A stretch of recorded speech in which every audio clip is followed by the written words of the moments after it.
പിതാവിൻ്റെയും പുത്രൻ്റെയും ജീവനുള്ള പരിശുദ്ധ റൂഹായുടെയും തിരുനാമത്തിൽ ആമേൻ. യേശു താൻ ഏറ്റവും കൂടുതൽ അത്ഭുതങ്ങൾ പ്രവർത്തിച്ച നഗരങ്ങൾ മാനസാന്തരപ്പെടാത്തതിനാൽ അവയെ ശാസിക്കുവാൻ തുടങ്ങി. കൊറാസീൻ, നിനക്ക് ദുരിതം! ബേത്സയിദ, നിനക്ക് ദുരിതം! നിന്നിൽ നടന്ന അത്ഭുതങ്ങൾ ടയറിലും സീദോനിലും നടന്നിരുന്നുവെങ്കിൽ അവ എത്ര പണ്ടേ ചാക്കൊടുത്ത് ചാരം പൂശി അനുദപിക്കുമായിരുന്നു. വിധി ദിവസത്തിൽ ടയറിനും സീദോനും നിന്നേക്കാൾ ആശ്വാസമുണ്ടാകുമെന്ന് ഞാൻ നിങ്ങളോട് പറയുന്നു. കഫർനാമേ, നീ സ്വർഗം വരെ ഉയർത്തപ്പെടുന്നുവോ? പാതാളം വരെ നീ താഴ്ത്തപ്പെടും.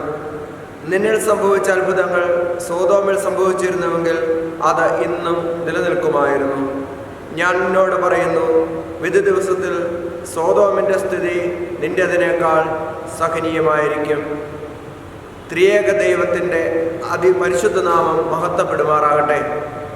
ക്രിസ്തുയേശുവിൽ ഏറ്റവും സ്നേഹിക്കപ്പെടുന്നവരെ, വിശുദ്ധ മത്തായി എഴുതിയ സുവിശേഷം 11-ാം അധ്യായം 20 മുതൽ 24 വരെയുള്ള വാക്യങ്ങളാണ് നാം ഇപ്പോൾ വായിച്ചു കേട്ടത്.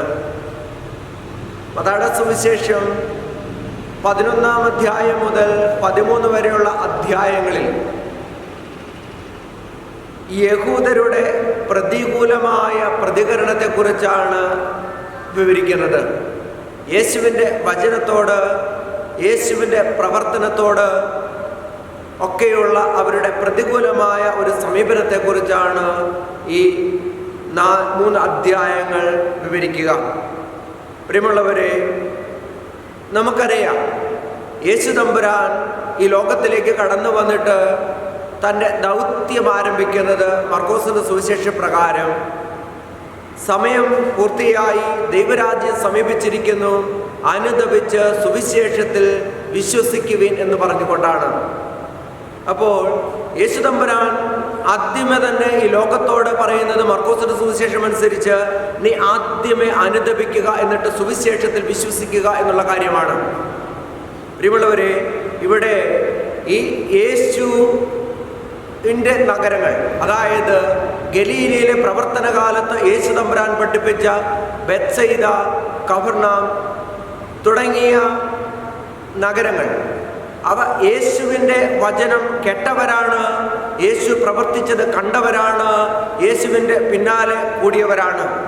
ഇനിയും കൂടുതലായി ആഴത്തിൽ പറഞ്ഞാൽ, കഫർനാമിൽ യേശു തമ്പുരാൻ പ്രവർത്തിക്കുന്ന കാര്യങ്ങൾ കണ്ടിട്ട് അവിടുത്തെ നിവാസികൾ യേശുവിനോട് അപേക്ഷിക്കുന്നുണ്ട്, ഞങ്ങളെ വിട്ട് പോകരുതേ എന്ന്. ഞങ്ങളെ വിട്ട് പോകരുതേ എന്ന് അവർ യേശുവിനോട് യാചിക്കുന്നുണ്ട്. എന്നാൽ ഇപ്രകാരമൊക്കെ ചെയ്തിട്ട് അവരുടെ ജീവിതത്തിൽ മാറ്റമുണ്ടാവണില്ല. കൃത്യമായി പറഞ്ഞാൽ യാക്കോബ് ശ്ലീഹ പറയുന്നത് പോലെ അവർ ആത്മവഞ്ചന നടത്തുകയാണ്.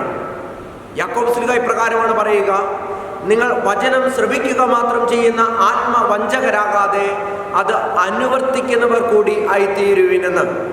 അപ്പോൾ ഈ 3 നഗരങ്ങൾ യേശു ചെയ്യുന്നത് കാണുകയും യേശു പ്രവർത്തിക്കുന്നത് അനുഭവിക്കുകയും അതുപോലെ തന്നെ യേശു പ്രഘോഷിച്ചത് ശ്രവിക്കുകയും ചെയ്തിട്ട് അവരത് കണ്ട് മറന്നു കളയുകയാണ്. അത് അനുവർത്തിക്കുവാൻ അവർക്ക് സാധിക്കുന്നില്ല. അവർ ആത്മവഞ്ചകരായി തീരുകയാണ്. ഈ ദേശത്തിൻ്റെ ഈ സ്ഥിതിയെ യേശു തമ്പുരാൻ വിമർശിക്കുന്ന വചനഭാഗമാണിത്. പ്രിയമുള്ളവരെ, നമ്മൾ തിരിച്ചറിയുക, കഫർനാമെന്നും അല്ലെങ്കിൽ ബേത്സയിദ എന്നും ഒക്കെ പറയുമ്പോൾ ഒരിക്കലും, അല്ലെങ്കിൽ കൊറാസീൻ എന്നൊക്കെ പറയുമ്പോൾ നമ്മൾ ഒരിക്കലും ചിന്തിക്കരുത് ഈ പ്രദേശങ്ങളുടെ ചരിത്രപരമായ ഒരു നാശത്തെക്കുറിച്ചല്ല പറയുന്നത്.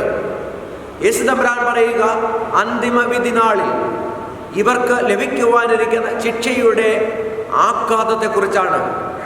പ്രിയമുള്ളവരെ, ഇവിടെ തിരിച്ചറിയേണ്ടത് ഈ 3 ദേശങ്ങളുടെ പേരെടുത്ത് പറയുമ്പോൾ ഈ ദേശത്തെക്കുറിച്ച് മാത്രമല്ല, ഇപ്രകാരം വചനം ശ്രവിക്കുകയും വചനം നിനക്ക് സ്വന്തമായി ഉണ്ടായിട്ടും അത് ശ്രവിച്ചുകൊണ്ട് നിന്റെ ജീവിതത്തിൽ അനുദപിച്ചുകൊണ്ട് ദൈവത്തിൻ്റെ വഴിയെ കടന്നു വരാതിരിക്കുമ്പോൾ എൻ്റെയും നിൻ്റെയും ജീവിതത്തിൽ ഉണ്ടാകുവാൻ പോകുന്ന സർവനാശത്തെക്കുറിച്ചാണ് പറഞ്ഞിരിക്കുക.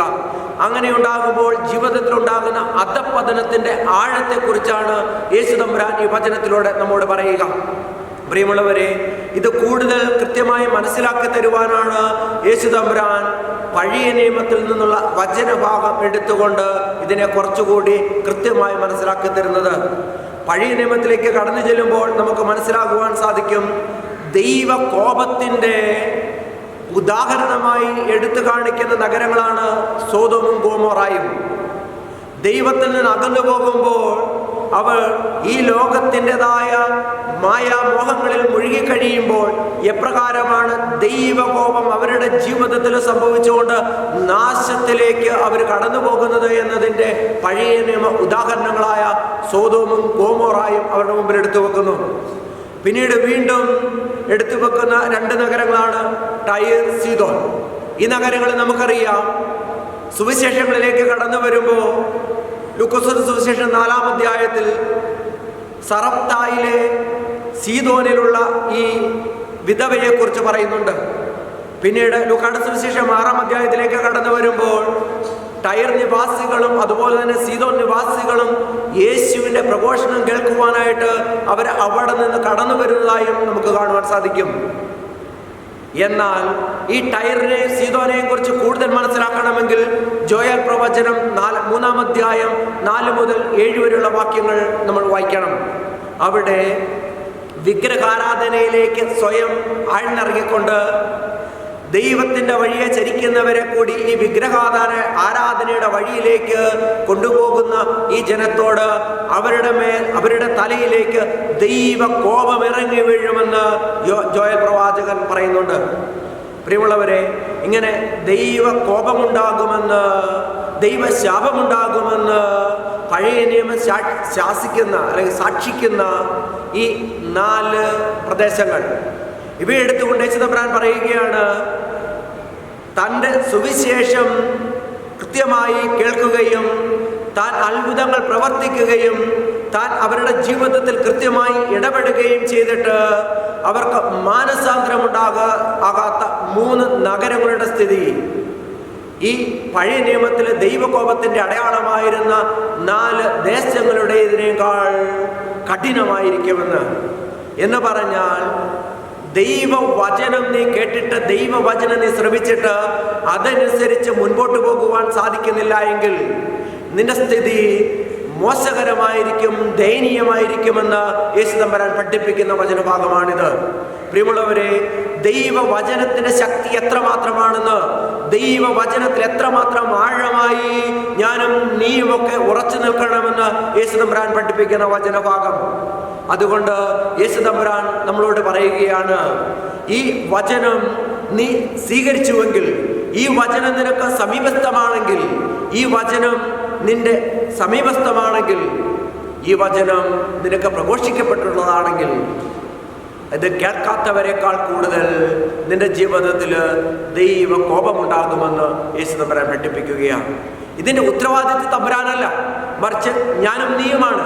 കാരണം ഇത് എനിക്ക് ലഭിച്ചതാണ്, ഈ വഴിയെ ചരിക്കുവാനായി ഉള്ള ആഹ്വാനം എനിക്ക് ലഭിച്ചതാണ്. എന്നാൽ എൻ്റെ തന്നിഷ്ടത്തിൻ്റെ പിന്നാലെ പോയി ഈ വചനത്തെ അവഗണിക്കുമ്പോൾ നിന്റെ ജീവിതത്തിൽ നന്മയ്ക്ക് പകരം തിന്മ സംഭവിക്കുമെന്ന് യേശുദമ്പുരാൻ പഠിപ്പിക്കുകയാണ്.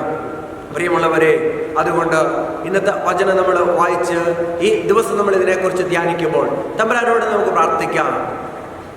ദൈവത്തിൻ്റെ സജീവമായ വചനം ചേതനയിലും ആത്മാവിലും സന്ധിബന്ധങ്ങളിലും മജ്ജയിലും തുളച്ചു കയറി ഹൃദയത്തിൻ്റെ വിചാരങ്ങളെയും നിയോഗങ്ങളെയും വിവേചിച്ചറിയുന്നതായ ദൈവത്തിൻ്റെ വചനം അതെനിക്ക് ലഭിച്ചിട്ടുള്ളതാണ്.